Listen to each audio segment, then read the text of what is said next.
Demons can sometimes use objects as conduits to achieve their desired goal. Their desired goal? Our souls, John. It wants her soul. No. Demons can't just take souls, Mia. Soul needs to be offered to the demon before it can take it. Welcome to Now Playing's The Conjuring Retrospective Series. It scares us just thinking about it. When you hear it, you're gonna think we're insane. Hosted by Marjorie. I'm gonna get you now.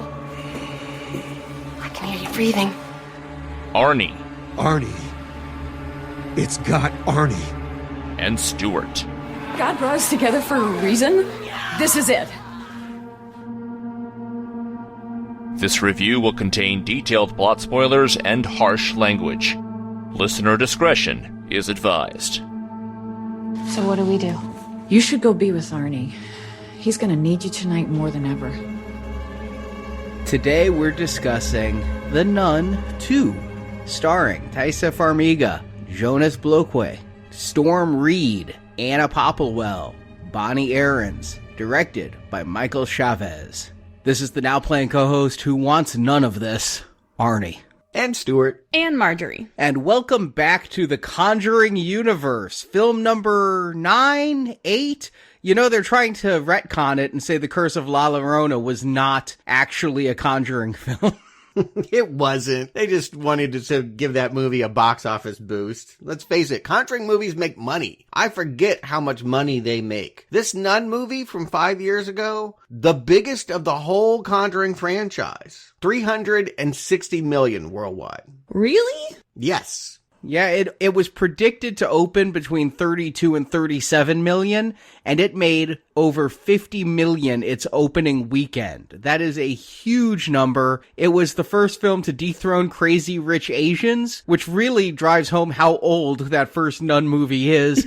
I think we say this thanks to COVID about all the sequels, but can you believe it's been 5 years since The Nun? I had to go back. I mean, I couldn't remember that first Nun movie. I remembered more about Conjuring 2, and so I went back and I watched both. I watched Conjuring 2 to see the introduction of Valak, and then, I went back to that Nun movie, and it was like seeing it for the first time. I had forgotten so much about the plot and what happened in it. I rewatched Nun 1. I felt like I've seen Conjuring 2 enough. You know, for a series I absolutely dislike, I have watched these movies a lot because I keep having to revisit them every time they come out with a new sequel. So I'd watched Conjuring 2 a couple of times, and I remembered it pretty well with its Rumpelstiltskin ending, but I remembered nothing about Nun 1. Absolutely nothing. So I had to go back and rewatch it, and I stand by my not recommend of it. It was not a good movie.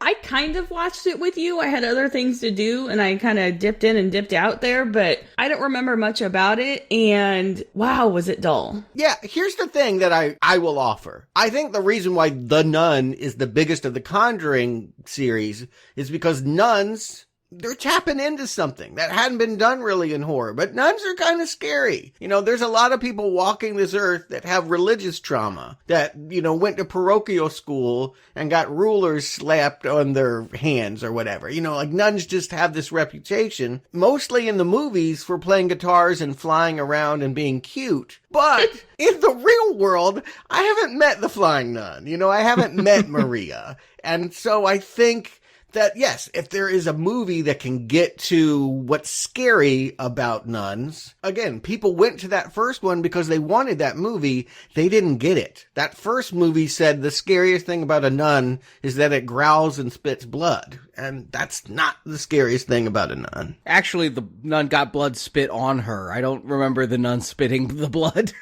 No, she's always got blood on her lips. She never wipes her face. Yeah, it's like she's got like a tooth problem or bleeding gums or something. But they missed an opportunity to make this more scary, where the nun would prey on all those, not necessarily traumatic memories, but traumatic thoughts that some of these people have about being in parochial school, where she'd get the people and slap their hands or, something to allude to that, to make it kind of like resonate with people. She was just in some monastery where everyone was dead. So it was like this, I mean, it was like nobody was bothering her. It just didn't even seem like a problem that she was there. This movie's going to try and fix that. They're actually going to go to a boarding school with girls and, maybe, I guess what I'm offering is the Nun did not work, but the idea of it certainly could. So I came to this with a grain of optimism, we'd get a better film. We flopped positions because I re-listened to our Nun 1 podcast and I came in with optimism. I thought that trailer had looked good, and even though I hadn't liked anything in the Conjuring series, I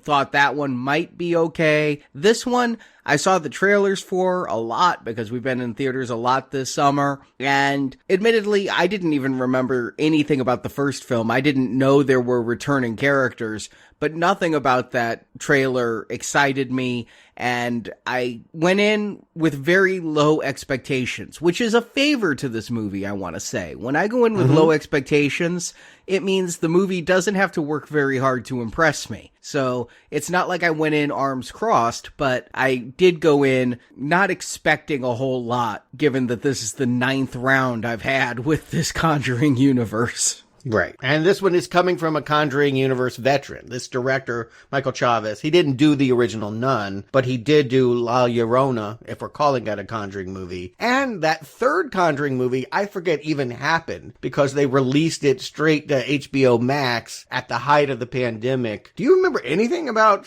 Conjuring 3? I don't. The Devil Made Me Do It is the subtitle. That's all I know.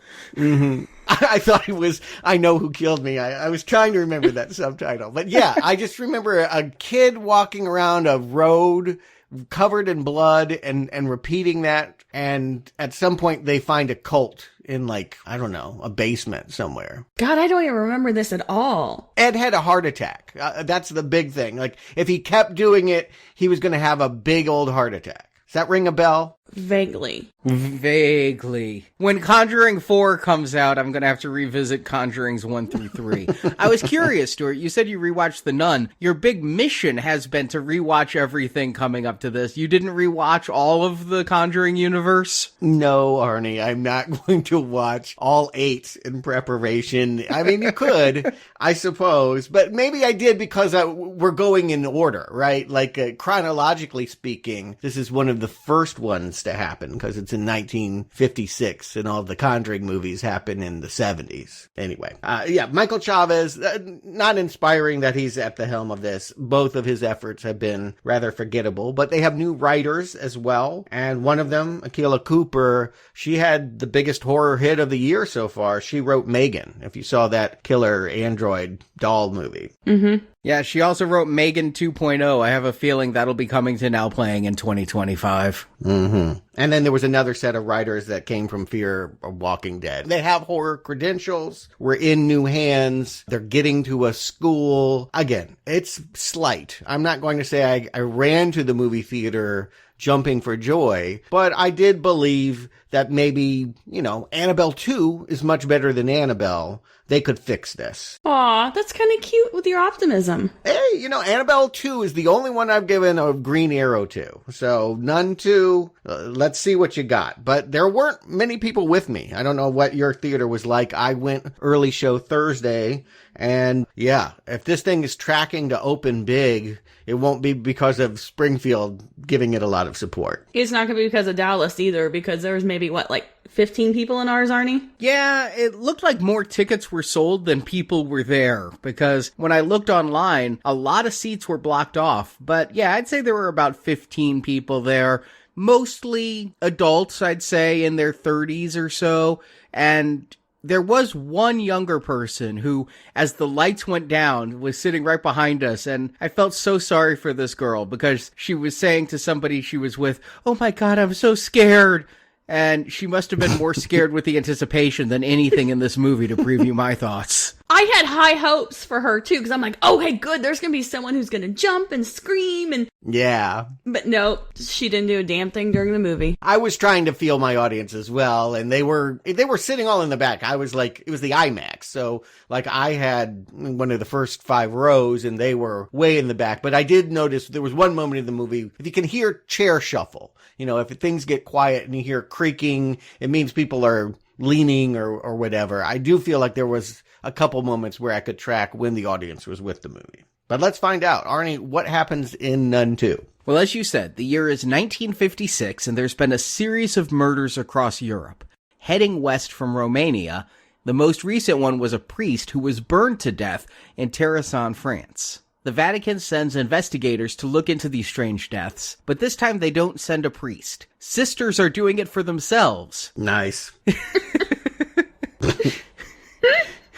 Sister Irene, the nun who faced Valak in the first movie, is played by Taissa Farmiga and is sent to investigate alone. But coming along for the ride uninvited is the conflicted Sister Deborah, played by Storm Reid. In France, Irene has visions of Valak, even once being attacked by the demonic nun. Irene gets the rosary of the burned priest and notices a strange symbol on the rosary. Looking at photos of the other dead people show that same crest on their rosaries. Irene and Deborah meet with a church librarian who tells them the symbol is the family crest of St. Lucy, patron saint of the blind. St. Lucy was a woman who was burned by pagans, and they stabbed out St. Lucy's eyes. There's now a relic called the Eyes of St. Lucy. The librarian suggests Valak is looking for the Eyes of St. Lucy to become more powerful. The librarian is also able to tell the 2 nuns where the Eyes of St. Lucy are buried, an old monastery that became a winery for a while and has since become a boarding school for girls.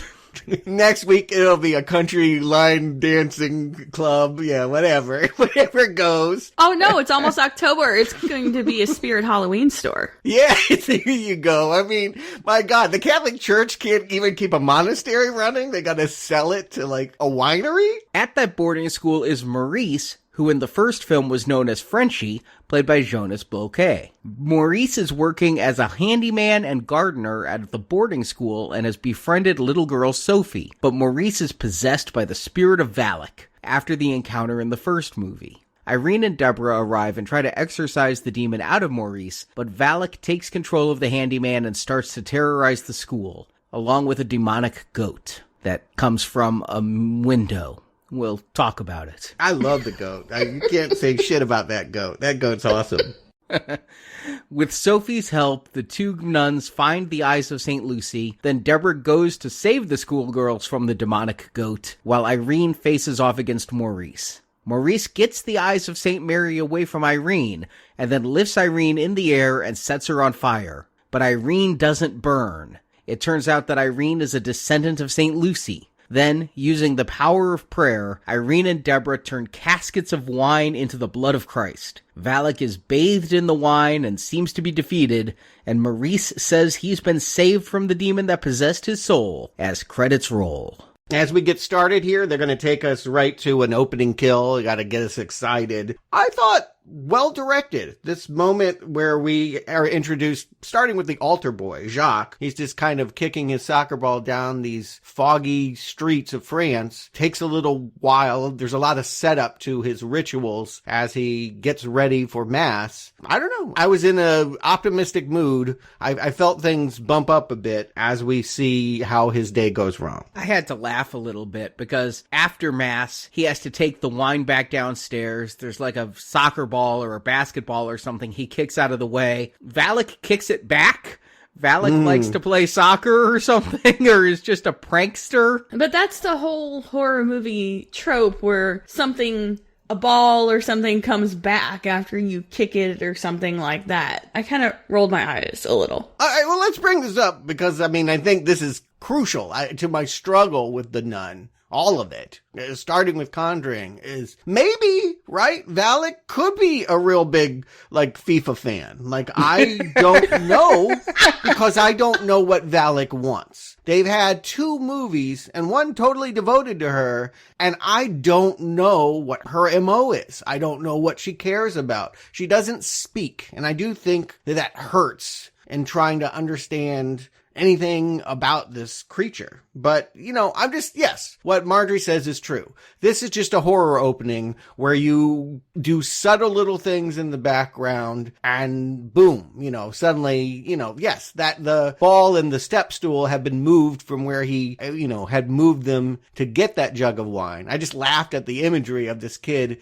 carrying this ginormous jug of wine down these stairs, thinking he's going to break it, thinking he's going to drop it. But it ends up shattering on its own because Valak can do whatever. I mean, that's the problem, is that Valak seems to have unlimited powers, and I'm not sure why she's even using them. I'll say this. When the wine casket shattered on the shelf, the loud noise made me jump. It was the one time in this entire movie that it got a jump out of me, was that. I didn't expect the entire thing to shatter, and with such a loud noise, I was in a Dolby Atmos theater. Certain things were very loud, and that was one of them.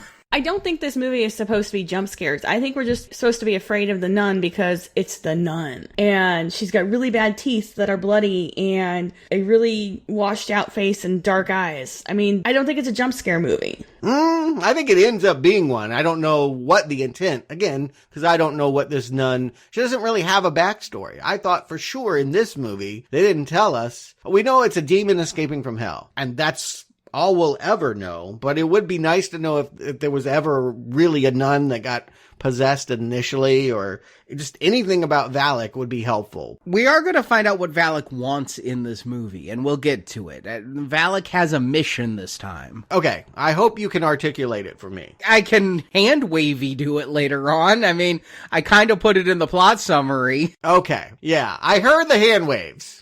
Yeah, I do not feel I clearly understand what Valak is about, what Valak can do, and why I should be afraid of Valak. But I'm trying to start with a compliment. I think with this opening where we see this altar boy see mass go wrong afterwards and the priest actually levitate and burn as the, anointing holy water sizzles, I think that this is a pretty effective, well-directed opener. I agree. I thought that was very evocative and very violent for a Conjuring film. Despite being rated R, usually for intense horror, I don't associate the Conjuring films with deaths necessarily, or violent deaths at that.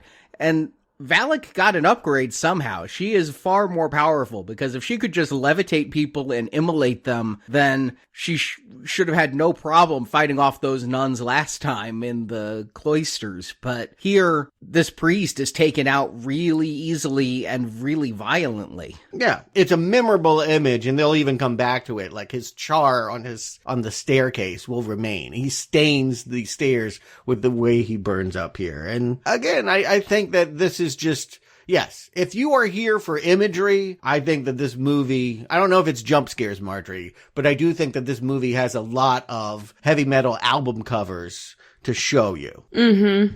Plus, it was so dark. Mm-hmm. It was just such a dark movie, like in the color palette, and it was hard to make out some of it. Yeah, which I liked. It's Billie Eilish's music video cinematographer. So if you like her aesthetic, they're stealing it for this movie. I just kept wishing they'd turn the light so I could see something better that was supposed to be there. Well, that can be dreaded anticipation. Leaning in, trying to see what's in the dark, what kicked that soccer ball. Yes, if we actually saw a nun kicking around a soccer ball, perhaps that would take away from the fear factor. But what you can't see is sometimes helpful and creating suspense. So they've done it. What I'm trying to say is, but with this opening, and they haven't told me much about Valak, but they've got me anticipating this movie. But were you anticipating the return of Sister Irene from the first movie? Again, I didn't remember the first movie, so I thought this was going to be the nun against totally new people. Kind of like Annabelle. I didn't expect returning characters. But here, Sister Irene is back, now in the lead role, whereas in the last movie, Damian Bashir had top billing. Oscar nominated, too good for it. Yeah, they can't get him, or maybe they want the money to go to the effects, and they don't want to spend it on, Damien Bashir. So wait, so Irene saved the world and she goes back and she's just a regular old nun in the convent. Well, here's the thing. What they made very clear in the last movie, she wasn't even a nun yet. She was a novitiate. Yeah. She hadn't really taken her vows, and that was meant to imply that maybe this wasn't for her. I mean, she did have problems like Maria, like when she was there with the students, she'd talk about dinosaurs and things and get in trouble with the older nuns that didn't like that. So you got the sense that maybe she could walk away from this. The fact that she's wearing a habit and is looking, well integrated, like is able to figure out how to get this truck out of the mud, and other nuns seem to respect her and come to her with troubles. She's found her calling. It worked. That she didn't fall apart after the last movie. I know if I had confronted a demon nun in a monastery, I'd probably be done with the Catholic Church after that. Yeah, I mean, I would do what I could to not put myself in that situation again. Not hang around those people. But to your point, Marjorie, the priest was made a bishop and she was left a nun and just a everyday nun, not even a mother superior or anything. It's the misogyny of the Catholic Church. Yeah, that's kind of what I'm getting at. Maybe, yeah. It goes deeper because, yeah, some nuns are gossiping. It's helpful if you don't remember the original or didn't see the original. They'll have some nuns gossiping about what they heard happened. And yes, Damien Bashir's Father Burke ended up getting promoted. And the other one, well, we heard she went mad. We heard that she couldn't handle what she saw and was institutionalized. And we'll learn later that Sister Irene's own mother had visions, talked to God, and was institutionalized. I wondered if there was some truth to that story. They don't really allude to it in this movie beyond that. You'd have to fill in that blank. It's been 4 years since the first encounter with Valak, but did Irene have an episode? Was she institutionalized? That would have been, I think, cool to explore. Yeah, I took it as just this was nuns rumor mongering, and that I didn't even think that she had been institutionalized, but we see Irene's face during the storytelling, and you can tell she kind of is upset that that's what they're saying about just this anonymous nun that was part of it, and nobody's giving her the credit she is due for having faced against Valak, and she's not going to step up. I mean, pride is a sin, and so she's not going to step up and say, hey, that was me, but she's obviously, again, she is kind of shat upon for the person who defeated Valak to just be forgotten and said that she's in a insane asylum owned by the Vatican. I love that thought that the Vatican has its own insane asylum. I like to think Scientology does too, but I'm sure. I mean, you would need to. So we also have another nun here, Sister Deborah, who she's kind of taking the Irene role in this one. She doesn't really want to be a nun. We find out both of them were sent to the nunnery by their fathers. It's not like they chose the life. Their fathers chose the life for them. And Sister Deborah, she doesn't want to confess. She doesn't think she has anything to confess. We see her smoking cigarettes. She's not a good nun. Yeah, her story makes no sense. They're in Mississippi. White people come and burn down their house and with their mother inside and kill her. The dad wants his children to serve, so why not send them both to the armed forces? Like, okay, son, you go into the army and you are going to Italy and like becoming a nun? Like that seems, I needed more explanation. It seems rather bizarre that this Mississippi Black American is here in Europe in 1956. It does seem a little far-fetched because why didn't she just end up at like a nunnery in America or just leave and go out on her own? Right. Yes. And she doesn't want to. The difference is Irene always had a gift of talking with God. This woman has no faith in this. This woman doesn't believe in it. And again, if you had that kind of trauma, surrounded by all these white people, you'd be like, forget this.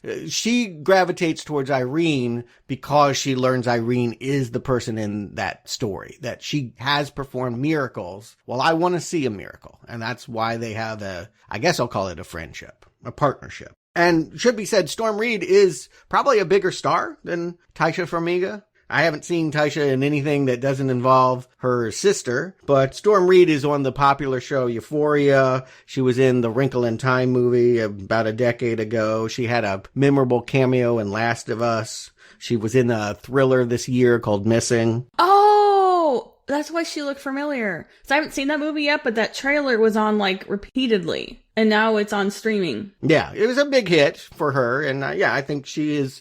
It's a big hit for her. I mean, she's not a huge star. No, but she's got some cred. Yes, exactly. She has worked in this genre, and hopefully, and I think this is calculation, young people are going to want to see her. This movie could use an infusion of youth market, because it does, again, it's set in a 1956 time frame. Most of these people are older. What is there for the young horror audience to grab onto? Yeah, but this is a rated R movie, so they're not going that young. Yeah. That is strange that they would make that calculation. Was the first one R? Yeah. Okay. Most of the Conjuring universe, if not all of it, is R for intense terror. I'm quite sure some of those Annabelle movies later, that Annabelle creation, had to be PG-13. Yeah, they're pretty tame. They didn't have intense horror. They didn't really have horror. Annabelle creation was also R. God damn. All right, so I'm getting part of your complaint is with this series has been that it has blue-balled its violence. That as an R-rated horror movie, it doesn't deliver the shocks of an R-rated graphic horror movie. I'll agree with that. They are relatively tame. They're more atmospheric. Can I offer that they feel more like a 70s horror movie by design? That's why they're set in that time period. There's a love for the Amityville, for The Exorcist, for that kind of vibe. And you better love atmosphere, because that's all you're going to get for the first hour of this movie. You get a burning priest and then an hour of atmosphere. And you're right, it's all atmosphere, but that atmosphere is of a made-for-TV movie or a dull television show. It is not exciting. There's nothing implied about anything being scary. All we know is that people are dying in churches. Okay, that's not scary. There's nothing building up to the nun. It's not scary because you don't go to church. You're perfectly safe. The heathens will be fine. Yeah, which there is some truth to. I agree. And I wonder, when I talked about the Exorcist series, I talked about it being a unique horror movie for the religious. It's religious people love that movie because it tests their faith and proves that they have the strength to endure it. Whereas, a lot of horror is secular. And people that aren't necessarily religious people aren't encouraged to go see a Friday the 13th movie the way they might, The Exorcist. But I disagree with you guys. I think this movie is well directed. I think the atmosphere is palpable. I agree. It is what this movie has, but I love the look of this movie. I love the feel of this movie. I'm captivated by what I'm seeing. I feel like it does hold me. And I'm hearing, you guys are the torture porn, the Lionsgate, the graphic horror fans.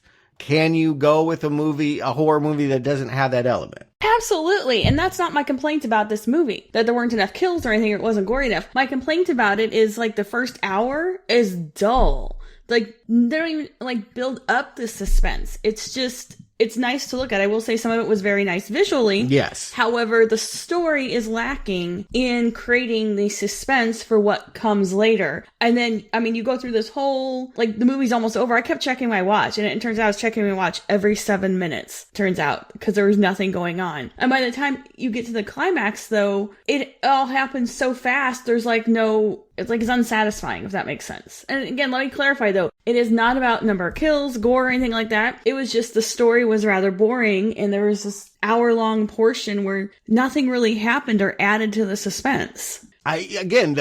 My favorite part is the first part. So let's talk a little bit. Let's get sidetracked a little bit and talk about The Exorcist. That new movie's coming out. I think it's somewhat relevant. Arnie, you rather famously don't like that movie. No, I thought that there was too little of the stuff that I liked, which was Reagan fully possessed and things that took a long time to get there. And when you were talking about how they love 70s horror and were doing that with The Conjuring. And what I was thinking as you were saying that is, but I don't like 70s horror.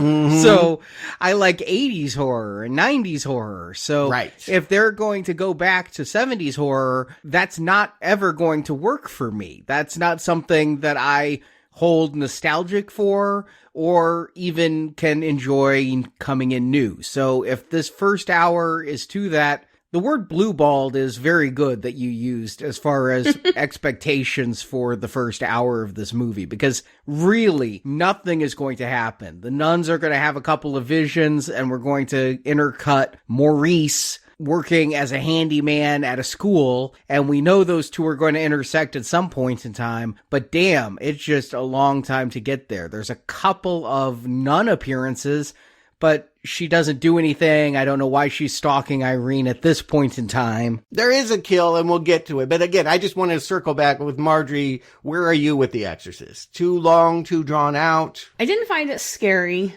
Again, not a religious person. It was okay. I think it's overrated. Okay. But again, I mean, it's not that I don't like 70s horror. I do. I like 70s disaster movies better because I think they're like an untapped genre that we need to cover someday on this show. And I'm with you. But again, I'm specifically honing in on The Exorcist because so many people call that the greatest horror movie ever made. And I think the struggle I'm hearing with you guys is too slow, too reliant on implied atmosphere. I want the last 15 minutes of that movie to be an hour of the movie. You'd much rather have Reagan beating the shit out of people for 90 minutes and eyes popping out than people walking down the street and maybe seeing someone look at them funny. No, not necessarily. I'm not saying that whatsoever. Maybe that's Arnie, but I'm just saying that I didn't find it scary. I find it was slow moving and dull. And it might be a lot of the fact that I don't know a lot about what's supposed to be scary in that movie, if that makes sense. I do not know a lot about Catholicism. I don't know a lot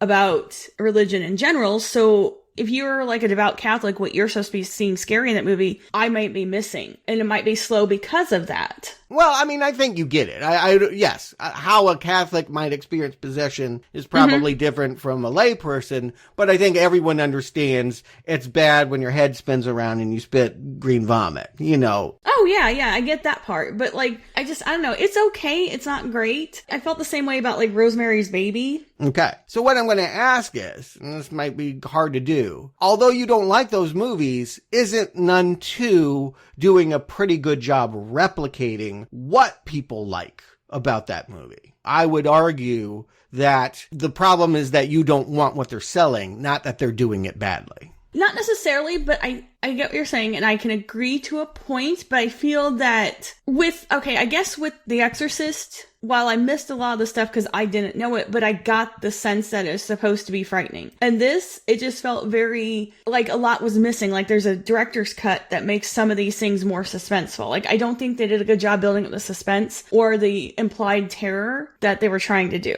Okay. All right. Well, let's talk about what they do. You mentioned Maurice. I totally forgot about Maurice. If I hadn't rewatched the film, I would not have been able to recall that he was a comic relief character, the goofy guy that drove the priest and the nun to the evil monastery. He left, the stinger of that movie was he left with an upside down cross bubbling under the skin of his neck. He was possessed. I guess it's logical that he is the thing that is bringing the evil. We even saw him leaving that church from the opening and casting the silhouette of the nun. So he is the vessel of evil and the reason why there's all this death transpiring across Europe. But we also saw at the end of Nun 1 that Maurice was exorcised by the Warrens. We had Ed and Lorraine Warren cameoing at the end of Nun 1. So Maurice cannot be saved. That is the thing we know, is that he will remain possessed until he encounters the Warrens and they try to exorcise him and he dies during that process. So we know his end fate. You don't know that. Yeah, they said it. That he died?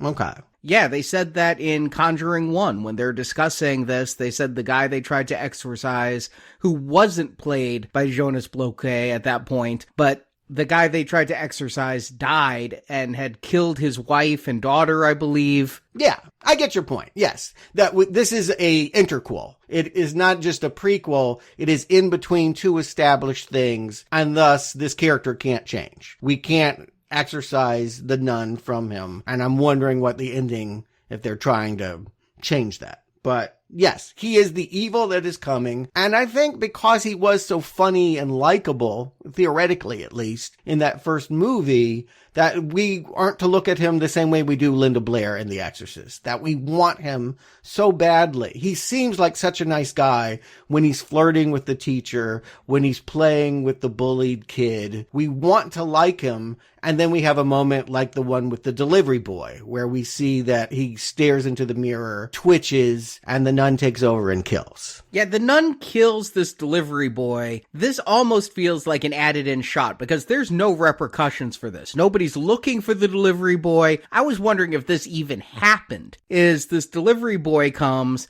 gets picked up by the nun. We hear this cracking sound that I think is the boy's neck being broken by Valak. And then never mentioned again. It's like people realize there's way too much of this movie without Valak in it, and we need to just insert something in order to give the audience something. I mean, that's why you started with the immolation, is you hook us, you start us with something really impressive, but then they went so long that this delivery boy is the only thing we have in this first hour regarding mostly hauntings and kills. But then it doesn't make sense. I'm hearing you don't like the scene? Because I thought it was a really great scene. It's fine. It just had no impact in the movie. I wish it mattered. Okay, I'm not trying to look forward. I'm talking about 16 minutes in, when we see this kid coming in and setting up jars in the pantry and hearing the cracking and going down the hall. Like, this is all well designed for slow dread horror. When he sees Maurice in the mirror and that hand comes out of the dark and points, and the room, like the whole lighting scheme goes crimson.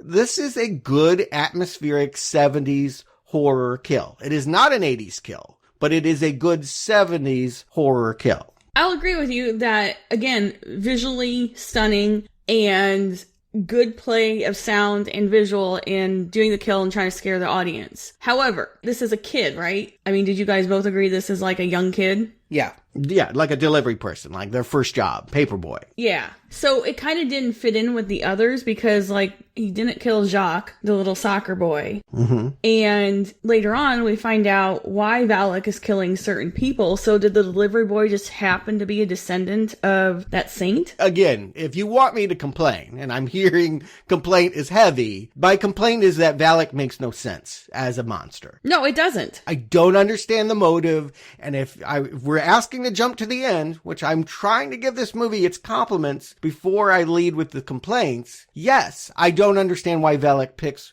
who they do to target. This movie will come up with something contrived, sort of, but it's not really good enough, and it's just an engine to help the characters find Valak. It's not truly the motive of why a demon would want to leave hell. So yes, Valak sucks. So yes, I agree with you. Valak's motivations are extremely frustrating and a blight on the Nun series. However, I do think that if you are here for 70s horror, if you wanted Suspiria, which is again a movie that I want to be reinterpreted and brought back, then this is a good kill. I'll agree with you there. Yeah, and I had not turned on this movie at this point because it is still very early in, and yeah, I figure if she's killing this delivery boy, we're in for a high body count, which I never expected from a Conjuring film. Right. This is 16 minutes into the movie. And again, it's just tragic because Maurice is this nice guy. And if he didn't have a demon, he'd be like falling in love and becoming a father. And everyone seems to like him, that he has this dual nature. It reminds me of how cute Regan is in The Exorcist, and then to know that it will be defiled in the way that it is in the second half. You have heartbreak for Maurice. You hurt for him. Yeah, and he's also being very nice to this little girl, Sophie, that you talked about. She's picked on by these mean girls, Simone and Celeste, who are just terrible children. Like when the headmistress is praying, they pour cockroaches into the headmistress's room and do all sorts of nasty things. Here's the thing, like normally, like you might think that the headmistress deserves it, because in a movie like this, the headmistress, Suspiria, I think about the people running the ballet school, they were so awful, you would endorse anyone like playing pranks and hurting them. But this woman is like grieving. Her son was killed in World War II in the chapel that they now keep locked off. And so, yeah, that she's just sitting there praying by a votive candle, looking at his picture, and is suddenly has cockroaches crawling over her. Doesn't have the impact of like, oh, this is a creepy school. I don't even think it's a Catholic school, right? No one here is a nun that's teaching. No, I thought it was just, it was a non-specific boarding school with one teacher, apparently. Right. It's just a French boarding school that long ago used to be a monastery, but they keep that part locked up, in part because it reminds the headmistress of losing her son. Mm-hmm. Yeah, and to Marjorie's point, they don't have a lot of employees here. It seems there is one teacher named Kate, one handyman, Maurice, one headmistress, and maybe a dozen students, and they're all in one classroom. It's not like there's a lot of girls. This isn't even as populated as the Facts of Life.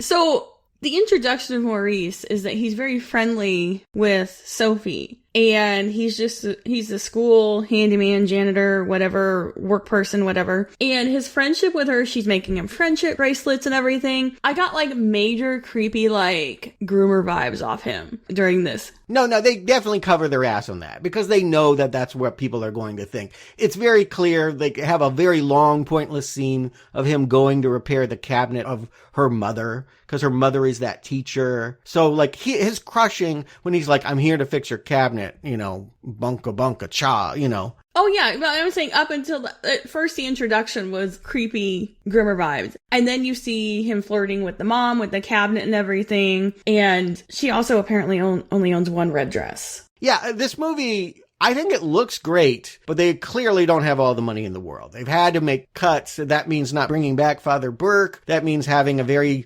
too small a cast. If this is a school, it's not a very thriving one. You feel that there's a smallness to this movie. But again, I think they put their money on the screen. What they have looks good when you're looking at it. And yeah, so the Maurice story is being told in parallel to the Irene story. And for my money, Irene's got the more boring road. The stuff with Maurice is where all the scare bits are. The jump scares or whatever kind of scares we're calling them. The atmosphere scares. And then Irene has the heavy lifting of having to just try and get there and figure out why Valak might be in this school to begin with. That she's approached first in dreams. Some nun tells her to go downstairs. She has a visitor and she has a vision of Maurice. So she must know that it involves him and figures out relatively quickly that Valak has possessed him. And then an actual cardinal comes the next day and tells her, you need to do this. And she refuses at first and then agrees. And she's supposed to go alone, as I mentioned in the plot summary.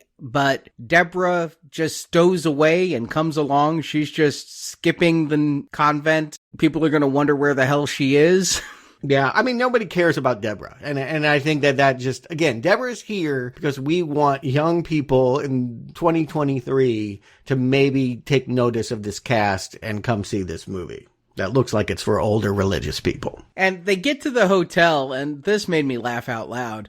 They get to the hotel, and the hotel doesn't have their reservation. We've all been there, but Sister Irene is so distraught that they don't have her reservation, she has to walk out in the street and compose herself. Like, she cannot handle not having a reservation.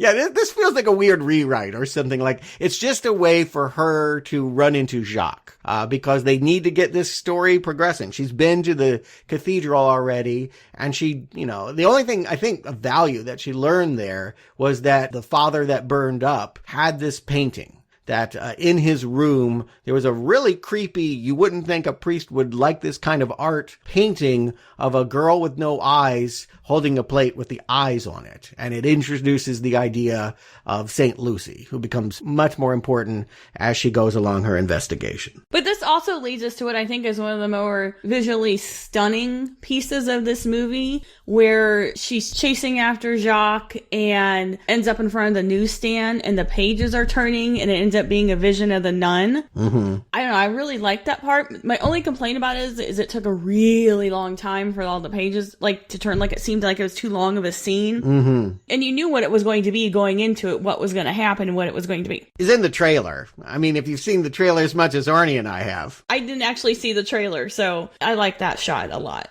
Yeah.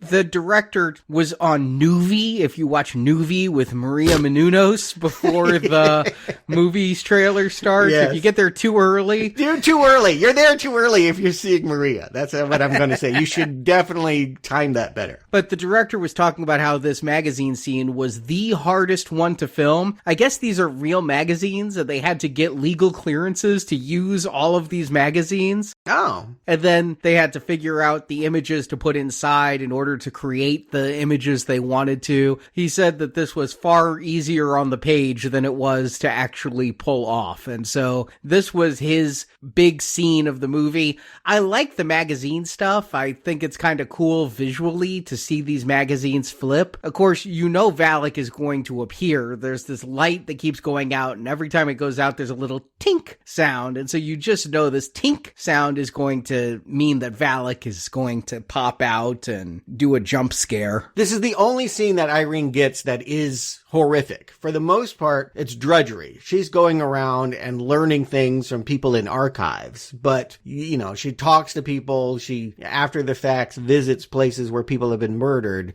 This is her one scare moment. And it is a good one. I do agree it's a very slow burn. What I take a little bit of issue with is I want her to be doing more investigation. The idea of her investigation is mostly she goes someplace and has a vision. She goes to the Catholic Church and she sees that father burn up. She sees that his ash come down and she knows that Jacques has his rosary, which will sort of become important later. And then here at the magazine rack, she goes back in time. By Valak choking her and jumping out of the magazines, she suddenly can see that saint. It's the patron saint of the blind, and this is a real thing, apparently, that St. Lucy of Syracuse had her eyes carved out and was burned at this bonfire and has since been turned into a saint. She, I guess, procreated before that happened, and now all her descendants are keeping her eyes in a jar that is buried somewhere. And that's the investigation. Yeah, the desiccated eyes. I mean, I love my relatives, but I'm not keeping anyone's eyes in a jar. Yeah, I thought that maybe it was something metaphorical, like it was a relic that they called the eyes of St. Lucy, but they didn't need to send Irene out on this mission. They needed to send this librarian. This librarian knows everything. He is Mr. Exposition. And when I said we know Valak's mission and things in this one, it all comes from this librarian. And this librarian's going to be like, Valak was probably, well, they don't ever say her name in this, the demon, because we're not supposed to know her name until Conjuring 2 in the chronology. So Valak is never said, but we know it's Valak. And this librarian is going to say that Valak was an angel who was cast out by God and wants to regain the power they had as an angel. And so Valak is looking for the eyes of St. Lucy in order to become powerful again. So there you go, Stuart. You said you didn't know Valak. This is the whole thing by Valak as guest by a Catholic librarian. Yes. Father Ridley is, I don't know if that's in honor of Ridley Scott or what that means, but yes, you're right.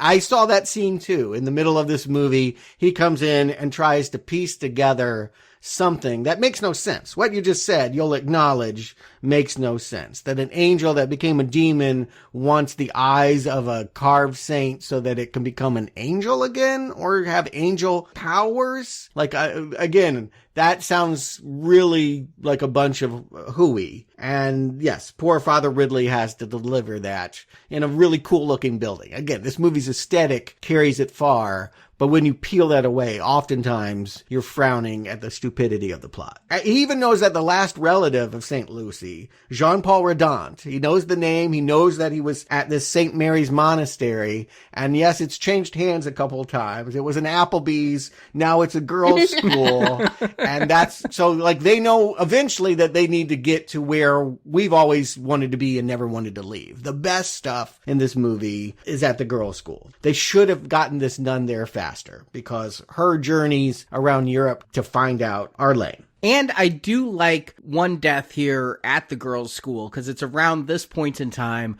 Maurice is going to kill the headmistress. And this one feels a little bit more motivated. The headmistress hears some sounds, and it's Maurice, as possessed by Valak, standing outside that chapel. It's like Valak is sensing that somewhere in that chapel are those eyes of St. Lucy. And because the headmistress interfered and he has to go scurrying off back to his bedroom, Valak is going to create, again, like you said, Valak's powers are very nebulous. Somehow Valak can create a ghost of the headmistress's dead son, Cedric, and lure the headmistress into the unsafe chapel, and then have Cedric push the headmistress into some equipment so that the headmistress gets conked on the head. Get it? Headmistress. And I think that's why they killed her that way, as she gets concussed and dies. Well, here's what I would offer. Again, I hear you guys saying atmospheric horror can often be prolonged, boring horror. I'm saying this one is. But what I'm going to say is we've had several cool scenes with Valak that I've liked. And this scene is where it goes too far. This is where, when you have a 8-year-old boy take one of those censers, one of those things that, it's like a yo-yo that releases incense, and he's swinging it around and knocking her across the room. Whenever you have demons throwing people against the wall, you're probably doing too much. This kind of horror thrives and blooms on implied and not aggressive attacks. And this was the most graphic kill, I think, in the entire movie, but he was swinging it like a mace and hitting her. Yes, that to me makes me laugh. I think that looks silly. Yeah, it did look silly. But yeah, it was the most graphic kill, and it seemed a little out of place, but they had to have a way, I guess, to get her in there. They could have just killed her by, I guess, her falling into that and falling down then. It was a little out of place with the rest of the movie as far as the goriness. He could have just lured her in there and then had something fall on her or something. And yet, this is the scene where I talked about earlier. I could hear chairs move and people tither. And this was, I think, the scene, Arnie, that my audience liked the best. They wanted more of this style of horror, an attack. Something that we can see doing something very aggressive and, causing bloody harm to a woman. That a mother is being killed by her child feels like some kind of delicious irony for the audience, as they, I think, had been largely, I didn't hear any snoring, but it felt like the first time that people were sitting up in their seats. So they were having the experience we were having. I think so, but I just want to offer, we've had little moments where Sophie, the little bullied girl, thinks she's following her mother up the stairs and ends up peeking into a room where there's Valak, and she turns into crows that fly in her face.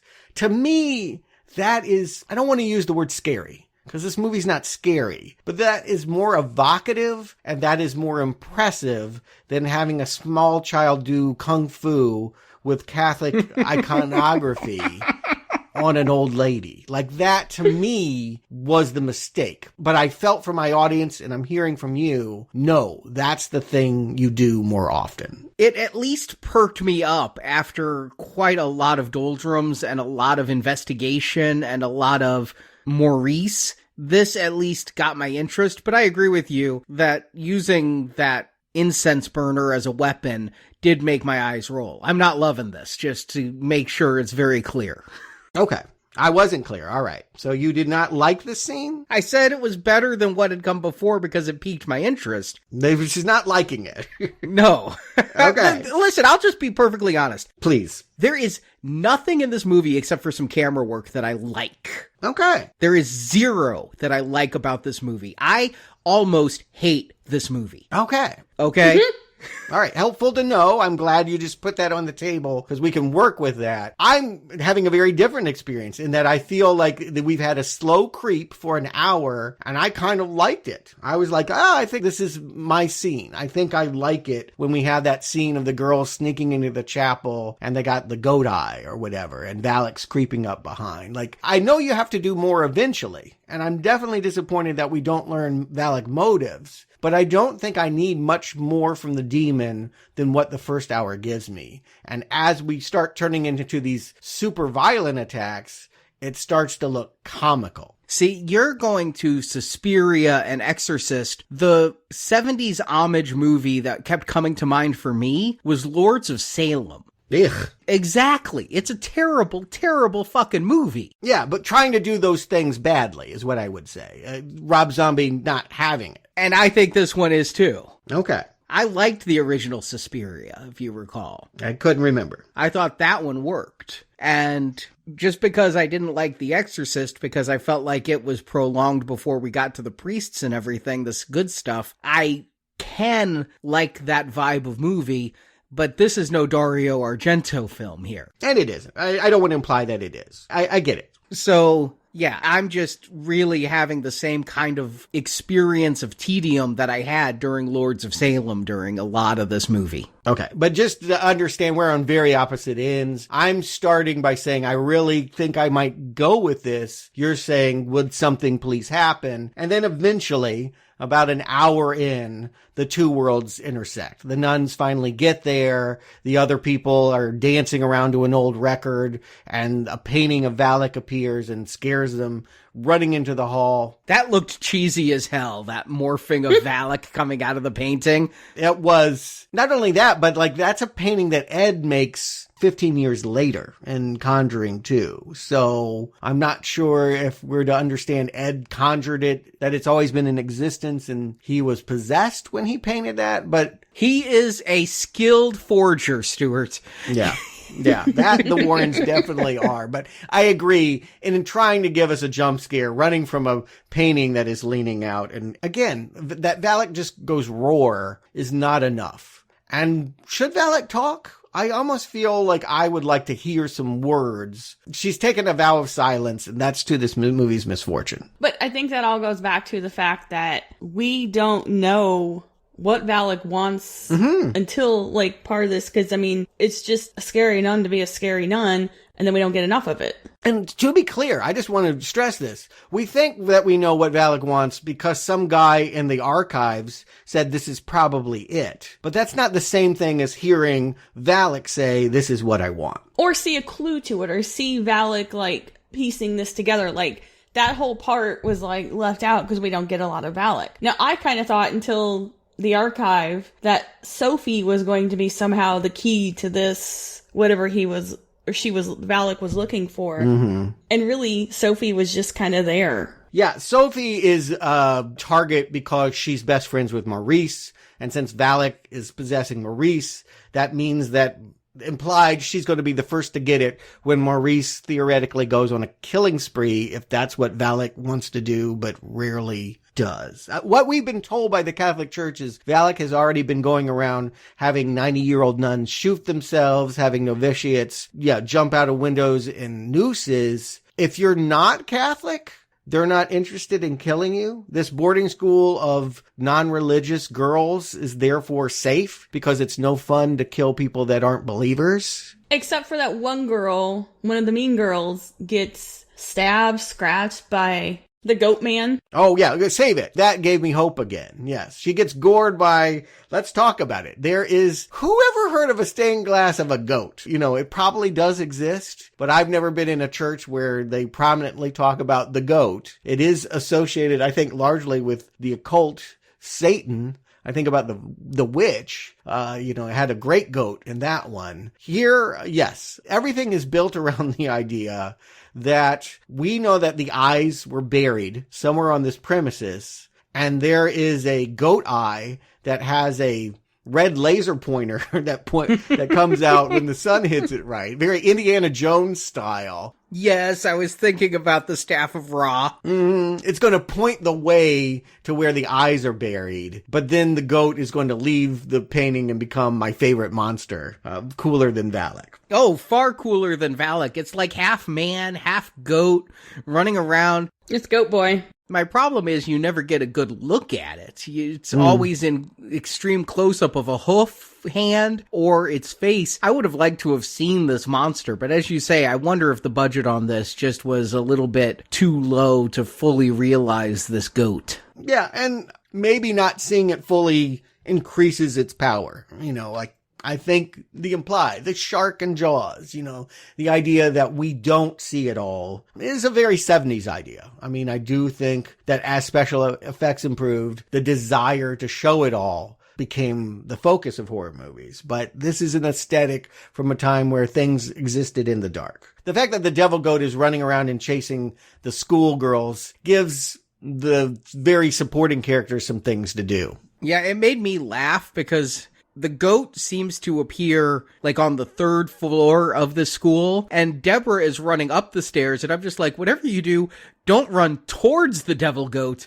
But it turns out she's trying to rescue the girls who are on the second floor. But I thought Deborah was going to battle. I thought she was like head on running at the goat. It is her coolest moment, right? Because Deborah really is pretty useless throughout this movie. But that was the one moment I kind of cheered for her. Is that, yeah, if I saw a devil goat running down the stairs, my thought would not be to run up it and meet at the landing. No, I'm getting the hell out of there. Yeah, that she wants to, again, she's a character defined by wanting to see miracles. Well, this is kind of miraculous. And then she's going to like take them into a corner and we're going to get, just some kind of jump scare, horror scare kind of stuff with, they try to go through the vent and see Madame's, the headmistress's room again, and she's there as a zombie. Here's where I'll meet you, Arnie. We have a lot of girls here. It's an R-rated movie. When the headmistress comes through the vent and grabs that girl by the head, why don't we get a neck snap? Why can't we kill a few of these really mean girls? When that one gets gored, she's trying to hold the door closed and the goat drives its horns through the door and gets her in the shoulder. Why not just kill them? Yeah, these were mean girls. They were set up. Basically, in most movies, they would be body count. You're supposed to hate them because they're picking on the sympathetic girl. And instead, they're just going to get what they gave. Eye for an eye. They put cockroaches in the headmistress's room. The headmistress is going to vomit cockroaches back on them. They're going to get slapped around a little bit. They're going to get thrown around a little bit. I mean, they're going to get a comeuppance. But I'm not bloodthirsty. I'm not dying for a huge body count. But I would like a little bit more than the headmistress vomiting cockroaches also. Somewhere in the middle there. But yeah, these mean girls were so mean in what they did to Sophie that I thought they deserved a little bit more than a horn in the shoulder. However, they were too young to be victims, to be killed in this movie, basically. I thought those girls were I didn't think anyone were gonna die. Because little kids like that don't die in the movies. That delivery boy was much older. Not much older. No, they were, around the same age. And here's what I would offer, Marjorie. I hear you saying horror movies don't kill little children. But in fact, when you go through the horror series, usually that's the shocking death that many will pull. That a kid in Jaws got eaten, a 10-year-old boy, they do kill the kids. You can kill kids. Why wouldn't you? Why wouldn't you try to get people in the throat like that? Maybe I thought that they were younger than they were then, because I thought that they were not teens or tweens or anything yet, but still younger. Oh, they're definitely at least 12 and probably 14 would be my sense. See, I'm a terrible judge of age, I guess, of kids. Okay. But yeah, I didn't think any of them were going to die because they were too young. I didn't think they were going to, but it was my hope that they would take that risk. Because again, you just want to feel like they're doing more than shuttling supporting characters around. Because I like all this stuff with the goat. It could work as its own horror movie. If they have to do more Conjuring spin-offs, I would race to see the goat. Yes. But it's the main event that I'm like, I don't. again, we care that Maurice and Sophie were friends and now he's possessed. It's kind of a Shining, kind of like Daddy's coming to get you with the axe moment, except I just don't believe that he is going to kill Sophie. So all this stuff running up the bell tower that's like falling apart, like literally, like is it because the bell tower is unused and old, or because Valak is using black magic? Valak caused the bell to fall. So the bell collapsed and took a lot of the structure with it. And this was the one moment I actually felt suspense, because I felt like anybody could die in this movie because of where it was going. I actually thought Sister Irene might have to sacrifice herself because she wouldn't be around for the Conjuring films. There's no guarantee anybody's going to stay alive. And so when Sophie is on this collapsing plank. Fun ride. Looks like an amusement park ride, but yeah. It reminded me of the earthquake ride at Universal Studios. Mm-hmm. Yeah. I actually felt suspense, and then the one camera piece I love is like they mount the camera to this falling plank so that Sophie stays in center frame while everything behind her falls. I thought that was a really cool little camera trick. It's honestly right there. My favorite moment of the film is Sophie on the plank. Okay. Well, then I don't want to take it from you. Here's what I would say. This movie has grandeur. There are moments in this movie you're like, wow, this is so much more epic than what we've had before. What we're seeing is bigger. And that should translate into scarier. And yet it doesn't, because this plot is nonsensical, because I'm not really invested in what happens. And I should be caring about Maurice trying to chase down Sophie, but I don't believe they're going to do it. And I feel like there's a better chance of a goat goring a girl to death than there is of our, only sympathetic child being murdered. But they got the eyes of St. Lucy. They dug those up. That's what caused the goat to pop out of the window, I guess. And I kind of thought that this was going to be a pretty easy end, because Irene has the eyes. I thought she was just going to hooga-booga, wave the eyes around, and Valak goes away. But I was a little bit shocked when Maurice, he's taller, and he plays that you can't reach it game and is holding it up. Irene can't catch the eyes because he's holding it above her reach, and I'm like, okay, Valak got the eyes. I did not see that coming. Yeah, and he's crying these like black tears and all. He looks very goth. They're doing what they can to make him look menacing and not like the goofball that he has been for much of the last movie. I agree. It is Taissa Farmiga's best acting moment, I think, when she actually levitates in the air and burns. For a moment, I actually thought they might go through with it. Yeah, I was like, why doesn't Valak do this to everybody? If Valak can just levitate you and burn you, why bother knocking you with incense canisters? Why bother cracking your neck? Why bother making you shoot yourself, which is one of the deaths that Irene was investigating?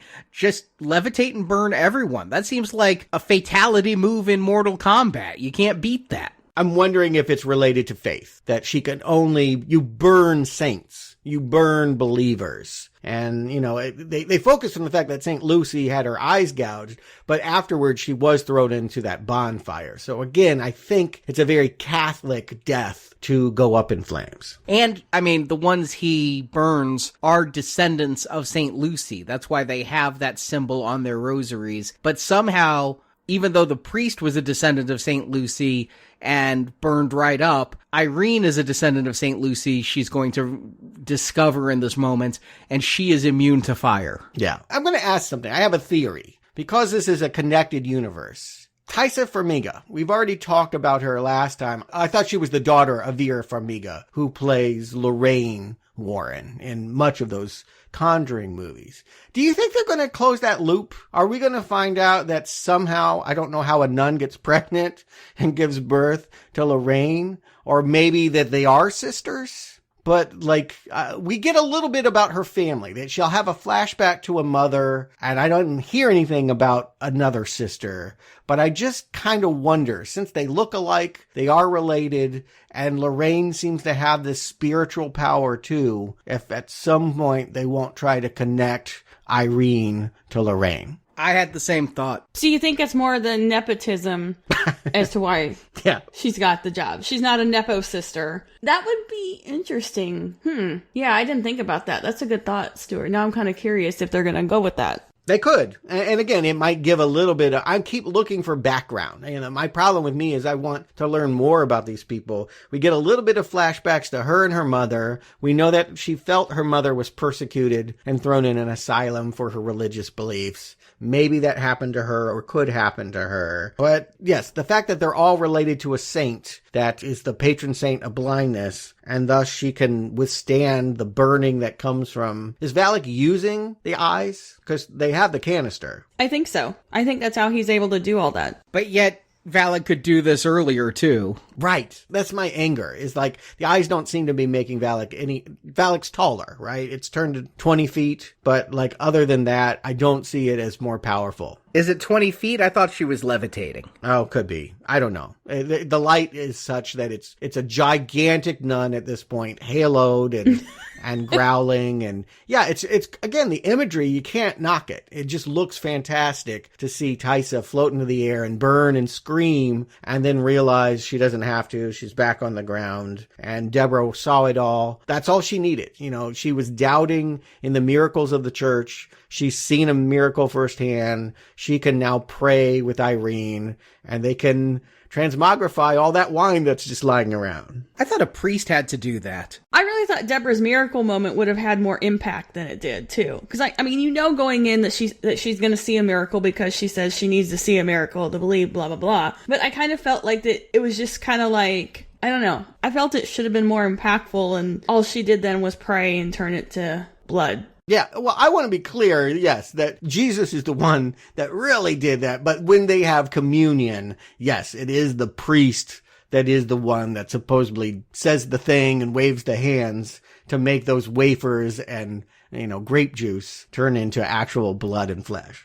But yes, I guess this is a very progressive Catholic movie. Nuns can do that now. Sisters are doing it for themselves. I like your rhythmics reference, Arnie. And this is it. Great imagery, right? Like watching exploding casks of wine douse this giant nun and watch her melt like the Wicked Witch from Wizard of Oz. It's definitely more impactful than the ending last time. Like it feels more grandiose. Yeah, I feel like they used all their budget for this scene because it was very large, it's on a big scale, and there's a lot of moving pieces there. And it was kind of cool imagery, I thought, with all the red blood wine coming out. You can't make praying look that cinematic. That's the problem. Is like, I just pray hard enough and I win. How do you show that? How do you visualize that on screen? This is a great way to do that. And this is truly the end of Valak for this movie.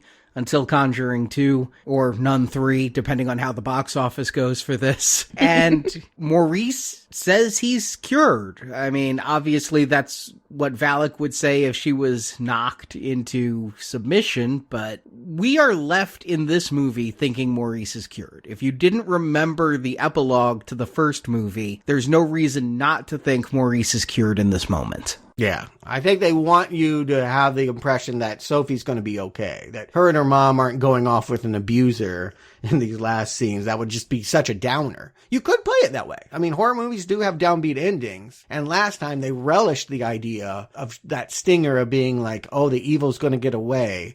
But I really do think that they want you to think that Maurice will never hurt these women. I can agree with that. But he will. He'll kill them.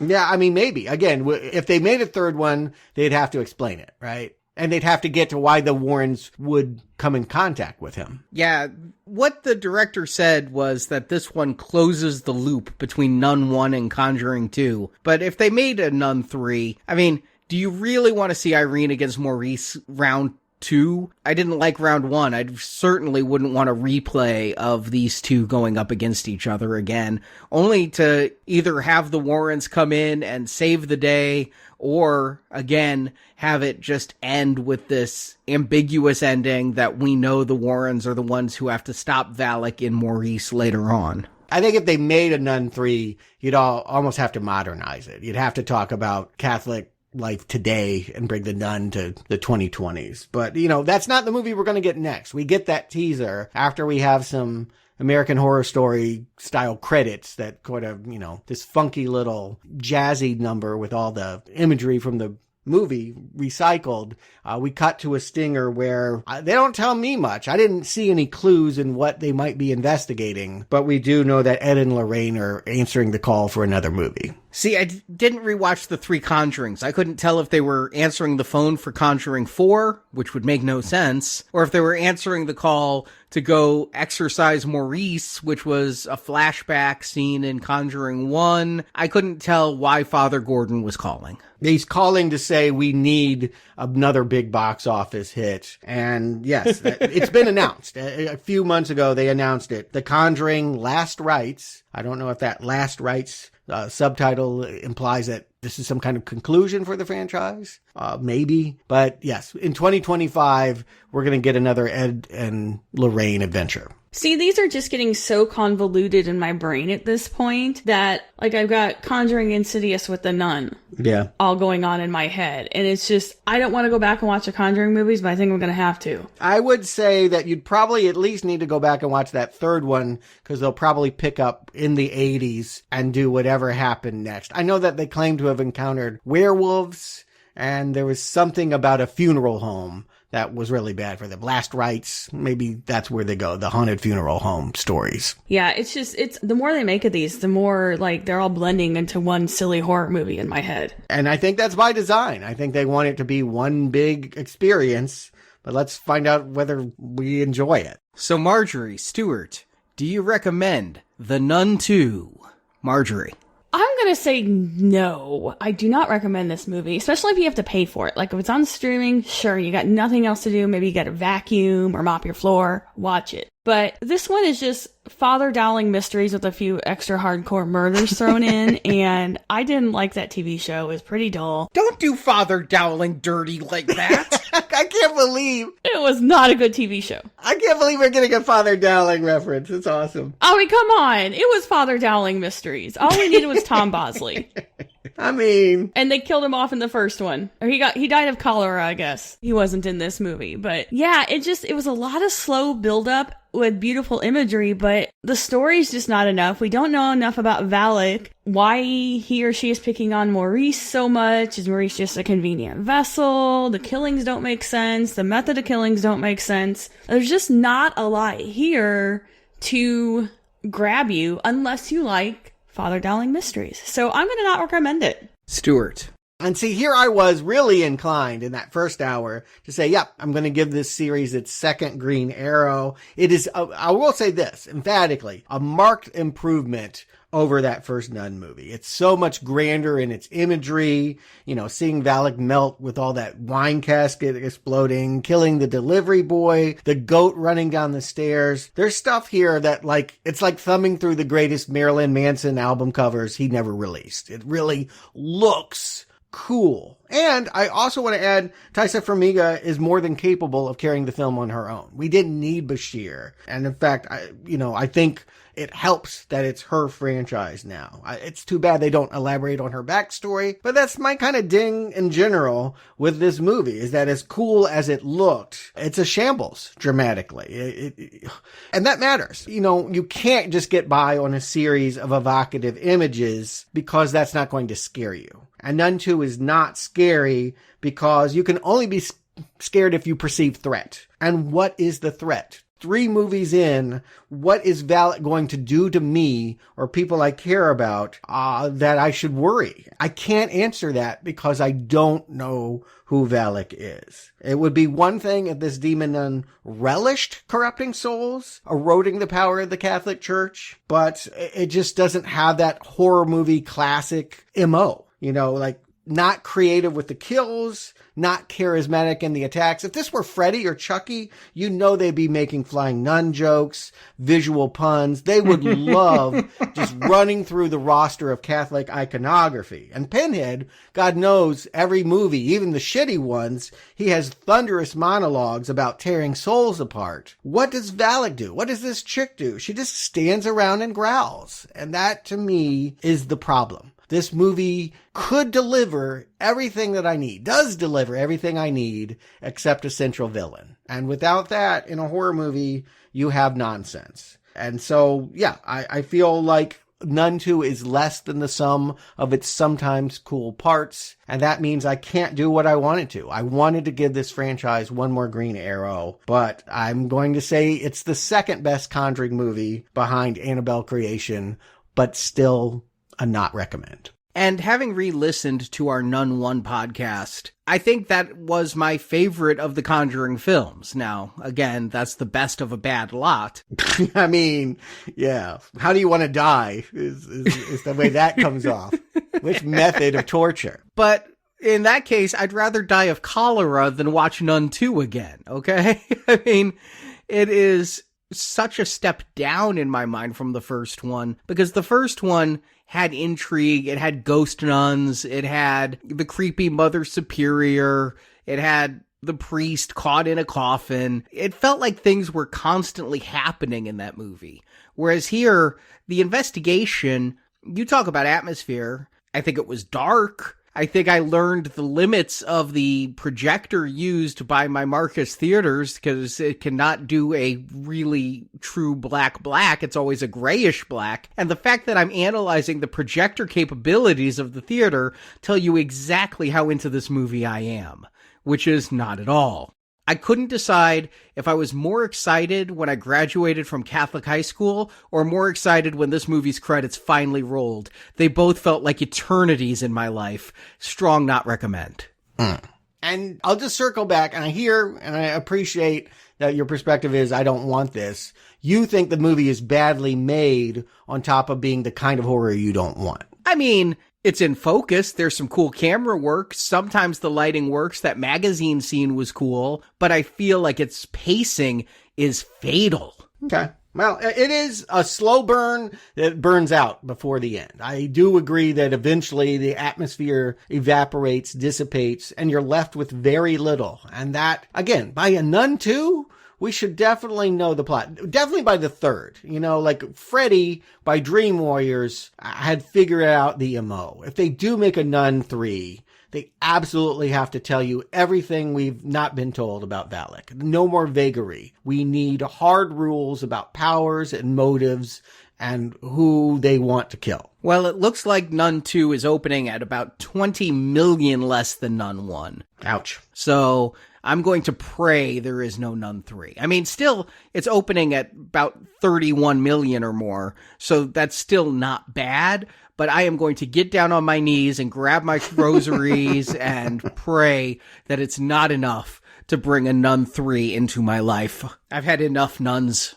Maybe a goat movie, but I think they're gonna get back to basics. They gotta just do another Conjuring one, because that third one doesn't even feel like it happened. And let's face it, Patrick Wilson, Taissa Farmiga are a real strength. They are always the best things about a Conjuring movie, so having them return would certainly help with my interest. I completely agree with you, because I love the two of them together, and they play those characters so well. Yeah. It's a shame that the movies failed them so often, but maybe we can hope that Last Rites is the best of the bunch. I'm just hoping for some good horror this Halloween. You know, there was a new trailer for The Exorcist Believer before Nun 2, or at least a trailer I hadn't seen before for Exorcist Believer.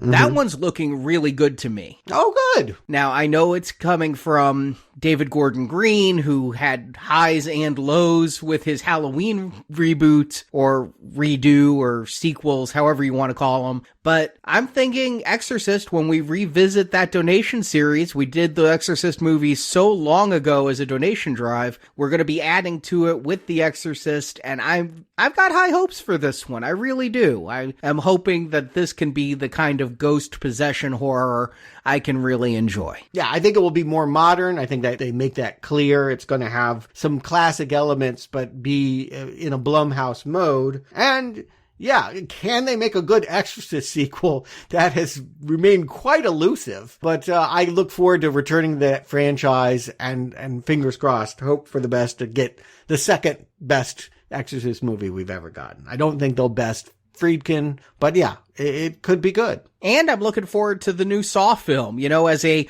complete change of pace from horror from The Nun. I gotta say, it's a breath of fresh air. I'm revisiting all 9 Saw films before going into Saw 10, and I'm just enjoying being bathed in blood and pig guts before going to Saw 10 as a antithesis to everything the Nun 2 had to offer. Yeah, that's definitely a different style of horror. Marjorie, you'll be back for that one in a couple weeks, but we're going to keep the horror vibe going here on Tuesdays. It is getting around that season. We're approaching Halloween, and so... The Spirit Halloween stores are open, so it's time for us to do some horror too. Yeah. So we've had a patron request. Someone paid money for us to review the 1976 classic Town That Dreaded Sundown. And because that had a sequel, we're going to just do that for the next 2 weeks. Next Tuesday, we get the 76 movie, which I have never seen before, truth be told. Looking forward to catching up on one I missed. And then the week after, we're going to see the Screamified sequel that came like 40 years later. And for something completely different, if horror's not your thing, but action is, our Platinum donation drive is going on now. We did Expendables last Friday, and this Friday, of course, makes sense that we would be doing Expendables 2. This is a way you can help keep our podcast going and get bonus podcasts. If you donate for Platinum, you're going to hear all of the shark movies we reviewed all summer, the Piranha series, and now the Expendables series. And if you go a little higher, you can still get reviews of the Evil Dead podcast with Evil Dead Rise and the Indiana Jones podcast, thanks to Dial of Destiny. Just a couple weeks left in this donation drive before we kick off our fall-winter donation drive, which I'm really excited to announce during Expendables 4. But you can hear Expendables 2 this Friday. Details are at nowplayingpodcast.com/donate. And a huge thank you to everyone who supports our show, patrons and donors. Thank you so much for allowing us to keep doing the show we love to do, even when it's a movie like The Nun 2. Hear, hear. Love you guys. And Marjorie, Stuart, usually I say at the end of these podcasts, it's over, but it's the Conjuring series. It's never over.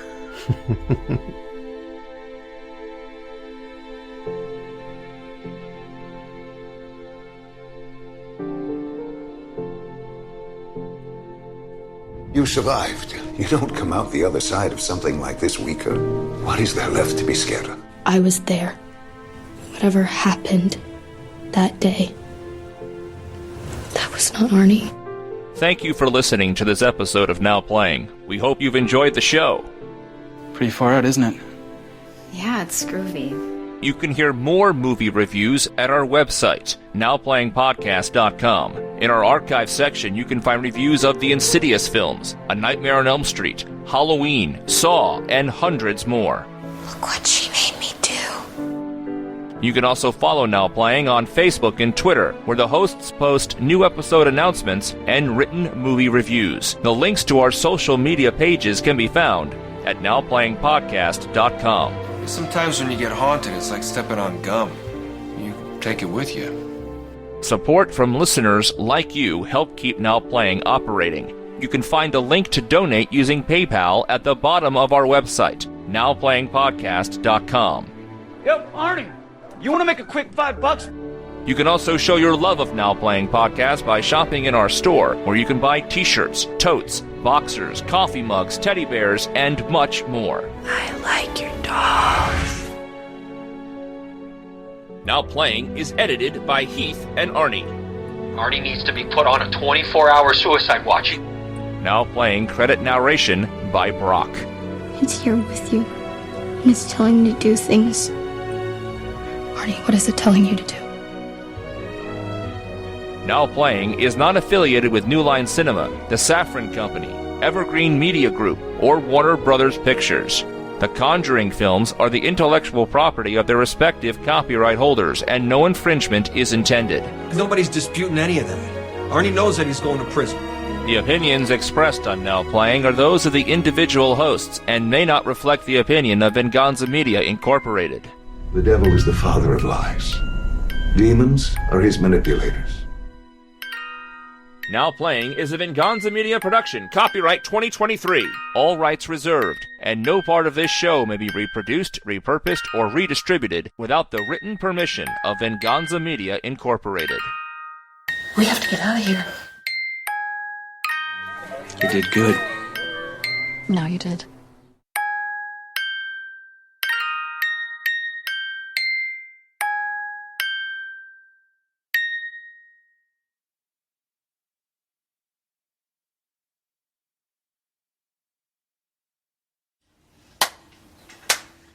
And Maurice says he's been saved from the demon that possessed his soul as credits roll. Did you mean to rhyme that time? No. Okay, it was good.